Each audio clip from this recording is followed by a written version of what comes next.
Daleks, the TARDIS, sound familiar? We meet the man who's turned his entire house into a mini Doctor Who museum. Plus, who'd live in a house like this? My best Lloyd Grossman. And meet the man whose collection really is out of this world. I'm thinking somebody might need a... Please. Now, it is one thing to be a huge Doctor Who fan, who isn't, but it's quite another to share your home with full-scale Daleks, Cybermen, even your very own TARDIS. Well, Doctor Who mega fan Peter Trott from Kent has turned his entire house into a mini Doctor Who museum. Sarah Saunders went along to meet him. An ordinary house in an ordinary street. So who lives in a house like this? Peter Trott is not a Doctor Who fan, he is a fanatic. Every room of his house is bursting at the seams with Doctor Who memorabilia, keepsakes and collectibles, not to mention the odd Dalek. Sofa, television in the living room and in the dining room. TARDIS console complete with canine dog. Peter, have you taken it a bit too far?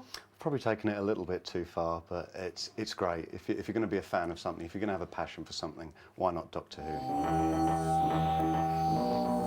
It started as soon as I started getting into Doctor Who at a very tender age of about 4 or 5 years old. As years went on, in no time at all, I found myself with a small collection, and it just went on from there. So this must be the spare room. No, Sarah, this is the Who room.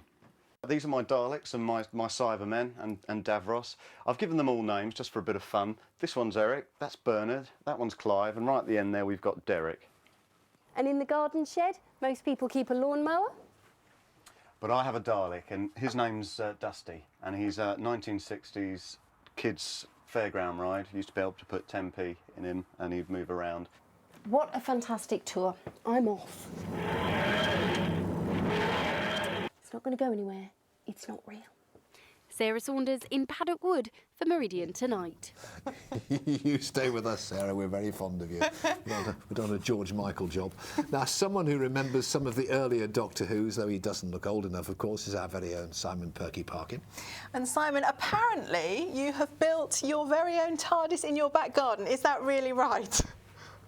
That is really right, and by the way, John Pertwee was my doctor. Yes, this is the TARDIS that took me a whole summer, the summer before last, for my 12-year-old Charlie. Sadly, now it's just an elaborate store for paint, tins and a scooter. But anyway, look, on to the business in hand. I'm